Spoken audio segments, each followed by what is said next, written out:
J'ai obtenu ma première érection très bien. J'ai pénétré très bien et j'ai éjaculé normalement. Mais pour obtenir la deuxième érection, ça m'a pris tellement de temps. Mais est-ce que c'est un problème de santé?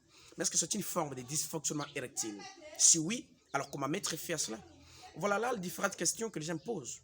Si vous êtes nouveau dans notre chaîne YouTube, abonnez-vous pour plus d'informations parce que ça, c'est une chaîne scientifique. Pour vous aider à comprendre une seule fois pour toutes, nous définissons ce qu'on appelle dysfonctionnement érectile. Biologiquement, le dysfonctionnement érectile se définit comme une incapacité pour un homme d'obtenir une érection ou de maintenir suffisamment cette érection pendant les coïts ou pendant le rapport sexuel. Ça veut dire qu'en dehors de rapport sexuel, on ne peut pas comprendre si un homme souffre ou pas. Déjà, à partir de cette définition, on peut distinguer deux formes de dysfonctionnement érectile. La première forme, c'est ce qu'on appelle faiblesse sexuelle. On parle de la faiblesse sexuelle lorsque l'homme obtient une érection, mais il se pose un problème d'endurance, un problème de résistance, un problème de concentration. Ça veut dire, la personne au départ peut obtenir une érection, mais peut-être avant de pénétrer, le pénis sera molli.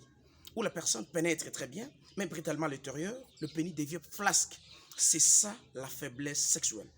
La deuxième forme est la forme la plus sévère, c'est ce qu'on appelle l'impuissance sexuelle. On parle de l'impuissance sexuelle si la personne est incapable, si l'homme est incapable d'obtenir une érection. Un homme impuissant ne peut pas obtenir une érection. Donc c'est ça la différence.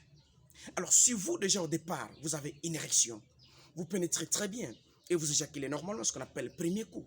Mais il est tout à fait normal que vous ayez des repos. Donc biologiquement c'est normal, ce n'est pas une maladie.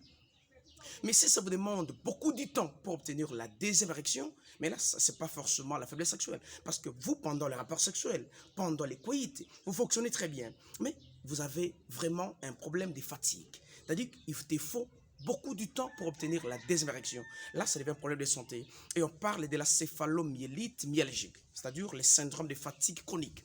Mais hélas, il faut craindre cette fatigue. Parce que cette fatigue peut occasionner les dysfonctionnements érectiles à long terme, peut occasionner les troubles d'érection à long terme.